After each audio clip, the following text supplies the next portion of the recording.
surprise guest here. Jay tells me that you guys have been missing me. So I thought I'd come by and just say hello. Before I take some questions, let me just mention, since Medicare has been a little bit in the news lately, I thought it'd be useful to start with some actual facts and news about the program.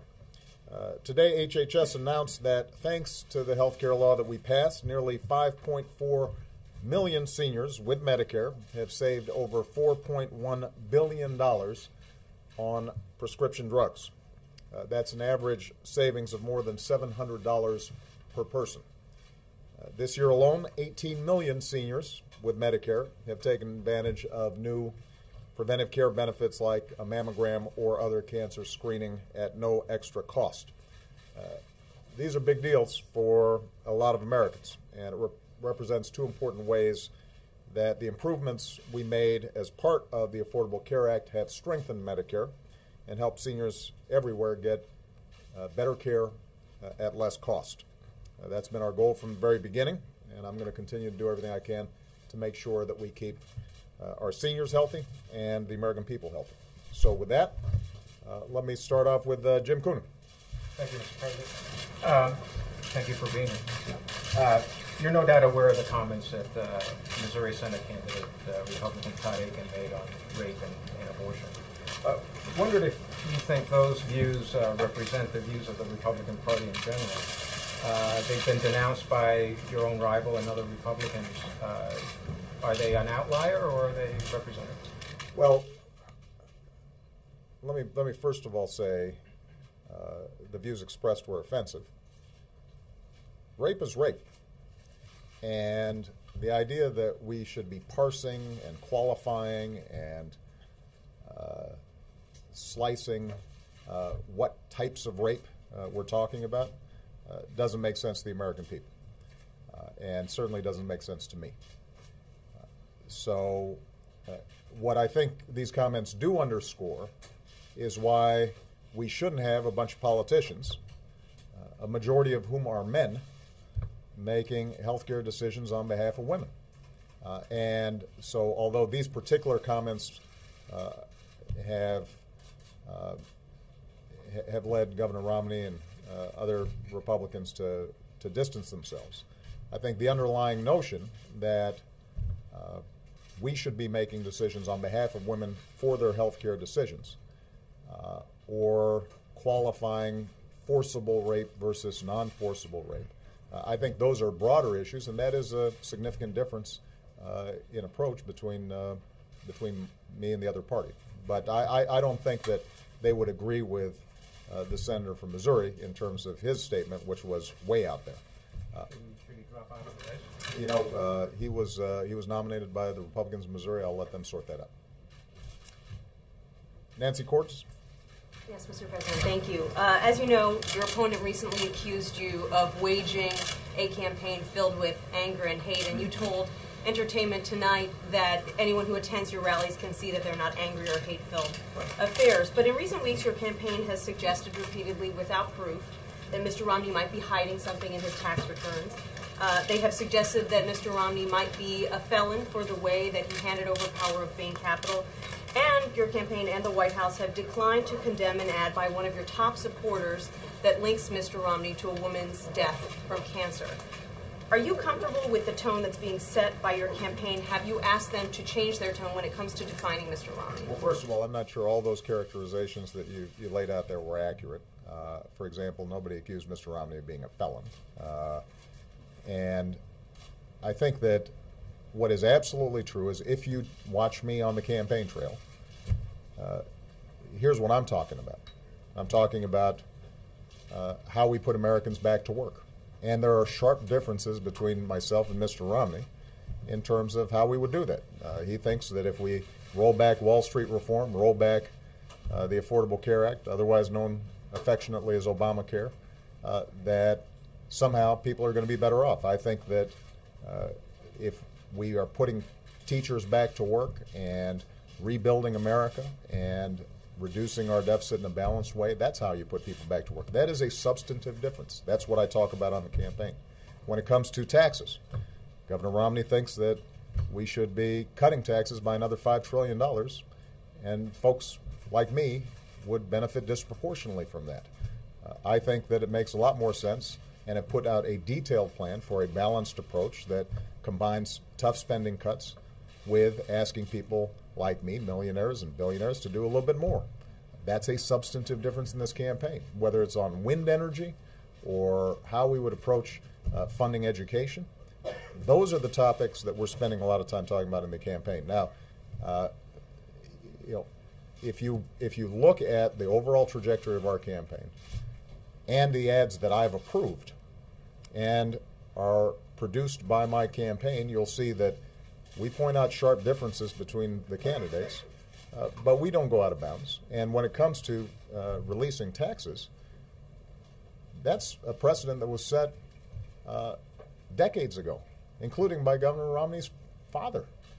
And for us to say that it makes sense to release your tax returns, as I did, as John McCain did, as Bill Clinton did, as the two President Bushes did, I don't think is in any way out of bounds. I think that is what the American people would rightly expect, is a sense that if, particularly when we're going to be having a huge debate about how we reform our tax code and how we pay for the government that we need, I think people want to know that, everybody's been playing by the same rules, including people who are seeking the highest office in the land. This is not an entitlement, being President of the United States. This is a privilege, and we've got to put ourselves before the American people to make our case. Well, why not send a message to the top super PAC that's supporting you and say, I think an ad like that is out of bounds. We shouldn't be suggesting that. So let's take that particular issue, as opposed to,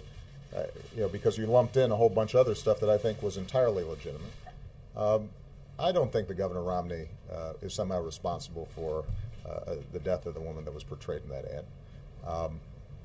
But keep in mind, this is an ad that I didn't approve, I did not produce, and as far as I can tell, has barely run. I think it ran once. Now, in contrast, you've got Governor Romney creating as a centerpiece of his campaign this notion that we're taking the work requirement out of welfare, which every single person here who's looked at it says is patently false. Right? What he's arguing is somehow we have changed the welfare requirement, the work requirement in our welfare laws. And in fact, what's happened was that my administration, responding to the requests of 5 governors, including 2 Republican governors, agreed to approve giving them, those states, some flexibility in how they manage their welfare rolls, as long as it produced 20% increases in the number of people who are getting work. So in other words, we would potentially give states more flexibility to put more people back to work, not to take them off the work requirement under welfare. Everybody who's looked at this says what Governor Romney is saying is absolutely wrong. Not only are his super PACs running millions of dollars worth of ads making this claim, Governor Romney himself is approving this and saying it on the stump. So the contrast, I think, is pretty stark. That's, they can run the campaign that they want, but the truth of the matter is you can't just make stuff up. That's one thing you learn as President of the United States. You get called into account. And I feel very comfortable with the fact that when you look at the campaign we're running, we are focused on the issues and the differences that matter to working families all across America, and that's exactly the kind of debate the American people deserve. Jake Tappan. Mr. President, a couple questions. One, I'm wondering if you could comment on the recent spate of green on blue incidents in Afghanistan, what is being done about it, why your commanders tell you they think that there has been an uptick in this kind of violence. And second, with the economy and unemployment still the focus of so many Americans, what they can expect in the next couple months out of Washington, if anything, when it comes to any attempt to bring some more economic growth to the country. On Afghanistan, Obviously, we've been watching with deep concern these so-called green on blue attacks, where you have Afghan individuals, some of whom are actually enrolled in the Afghan military, some in some cases dressing up as Afghan military or police, attacking coalition forces, including our own troops. I just spoke today to Marty Dempsey, the chairman of the Joint Chiefs of Staff, who happens to be in Afghanistan. He is having intensive consultations not only with our commander, John Allen, on the ground, but also with Afghan counterparts. And I'll be reaching out to President Karzai as well, because we've got to make sure that we're on top of this. We are already doing a range of things, and we're seeing some success when it comes to better counterintelligence, making sure that the vetting process for Afghan troops is stronger, and we've got what's called the Guardian Angel program to make sure that our troops aren't in isolated situations that might make them more vulnerable. But obviously, we're going to have to do more, because there has been an uptick over the last 12 months on this. Part of what's taking place is we are transitioning to Afghan security, and for us to train them effectively, we are in much closer contact. Our troops are in much closer contact with Afghan troops on an ongoing basis, and part of what we've got to do is to make sure that this model works, but it doesn't make our guys more vulnerable. In the long term, we will see fewer U.S. casualties and coalition casualties by sticking to our transition plan and making sure that we've got the most effective Afghan security force possible. But we've got to do it in a way that doesn't leave our guys vulnerable. So we are deeply concerned about this from top to bottom. And hopefully over the next several weeks we'll start seeing better progress on this front. In terms of the economy, I would love to say that when Congress comes back, they've got a week or 10 days before they go out and start campaigning again, that we're going to see a flurry of action. I can't guarantee that. I do think that there's some specific things they could do that would make a big difference. I'll give you a couple of examples. First of all, just making sure that we've got what's called a continuing resolution, so that we don't have any disruptions and government shutdowns over the next couple of months. That's important. It appears that there's an agreement on that, but we want to make sure that that gets done. Number two,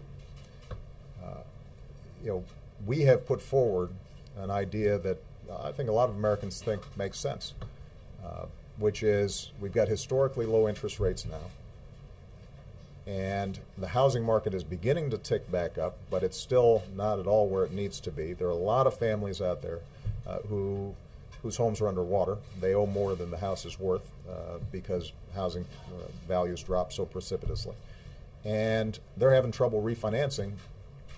We're going to be pushing Congress to see if they can pass a refinancing bill that puts $3,000 into the pockets of the average family who hasn't yet refinanced their mortgage. That's a big deal. That $3,000 can be used to strengthen the equity in that person's home, which would raise home values. Alternatively, that's $3,000 in people's pockets that they can spend on a new computer for their kid going back to school, or new school clothes for their kids. And so that would strengthen the economy as well. Obviously, the biggest thing that Congress could do would be to come up with a sensible approach to reducing our deficit in ways that we had agreed to and talked about last year. And I continue to be open to seeing Congress approach this with a balanced plan that has tough spending cuts, building on the $1 trillion worth of spending cuts that we've already made, but also asks for additional revenue from folks like me, from folks in the top 1 or 2%, to make sure that folks who can least afford it aren't suddenly bearing the burden, and we're providing some additional certainty to small businesses and families going forward. Alternatively, they could go ahead and vote for a bill that we've said would definitely strengthen the economy, and that is giving everybody who's making $250,000 a year or less certainty that their taxes aren't going to go down next year. That would make a big difference. Now, obviously, the Republicans have voted that down already once. It's not likely, realistically, that they're going to bring it back up again before Election Day. But my hope is after the election, people will step back and recognize that that's a sensible way to bring down our deficit and allow us to still invest in things like education that are going to help the economy grow. So, Chuck Todd. Mr. President, update us on your latest thinking on where you think things are in Syria, and in particular whether you envision using U.S. military, if simply for nothing else, the safekeeping of the chemical weapons, and if you're confident that chemical weapons are being safe. But I also want to follow up on an answer you just gave to Nancy. You said that one of the reasons you wanted to see Mitt Romney's tax returns was you want to see if everybody is playing by the same set of rules. It actually goes to the question she asked, which is this implication: do you think there's something that Romney is not telling us in his tax returns that indicates he's not playing by the same set of rules? There's a difference between playing by the same sets of rules and doing something illegal. And in no way have we suggested the latter. But the first disclosure, the 1 years of tax returns that he disclosed, indicated that he used Swiss bank accounts, for example. Well, that may be perfectly legal, but I suspect if you ask the average American, do you have one? And is that part of how you manage your tax obligations? They would say no. They would find that relevant information, particularly when we're going into a time where we know we're going to have to make tough choices, both about spending and about taxes. So, I think the idea that this is somehow exceptional, that there should be a rationale or a justification for doing more than the very bare minimum, has it backwards. I mean, the assumption should be you do what previous presidential candidates did dating back for decades. And Governor Romney's own dad says, well, the reason I put out 10 or 12 years is because any single year might not tell you the whole story. And everybody's, I think, followed that custom ever since. The American people have assumed that if you want to be President of the United States, that your life's an open book. When it comes to things like your finances. I'm not asking to disclose every detail of his medical records, although we normally do that as well. I mean, this isn't sort of overly personal here, guys. This is pretty standard stuff. I don't think we're being mean by asking you to do what every other presidential candidate's done, right? It's what the American people expect. On Syria, obviously, this is a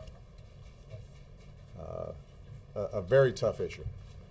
I have indicated repeatedly that President al-Assad has lost legitimacy, that he needs to step down. So far, he hasn't gotten the message and instead has doubled down in violence on his own people. The international community has sent a clear message that rather than drag his country into civil war, he should move in the direction of a political transition. But at this point, the likelihood of a soft landing seems pretty distant. What we've said is, number one, we want to make sure we're providing humanitarian assistance, and we've done that to the tune of $82 million, I believe, so far. And we'll probably end up doing a little bit more because we want to make sure that the hundreds of thousands of refugees that are fleeing the mayhem, that they don't end up creating or being in a terrible situation, or also destabilizing some of Syria's neighbors. The second thing we've done is we said that we would provide, in consultation with the international community, some assistance to the opposition in thinking about how would a political transition take place, and what are the principles that should be upheld in terms of looking out for minority rights and human rights, and that consultation is taking place. I have, at this point, not ordered military engagement in the situation, but the point that you made about chemical and biological weapons is critical. That's an issue that doesn't just concern Syria, it concerns our close allies in the region, including Israel. It concerns us. We cannot have a situation where chemical or biological weapons are falling into the hands of the wrong people. We have been very clear to the Assad regime, but also to other players on the ground, that a red line for us is we start seeing a whole bunch of chemical weapons moving around or being utilized. That would change my calculus. That would change my equation. It's somehow under its safe. In a situation this this volatile, I wouldn't say that I am absolutely confident. What I'm saying is we're monitoring that situation very carefully. We have put together a range of contingency plans. We have communicated in no uncertain terms with every player in the region that that's a red line for us, and that there would be enormous consequences if we start seeing movement on the chemical weapons front, or the use of chemical weapons. That would change my calculations significantly. So, all right. Thank you, everybody.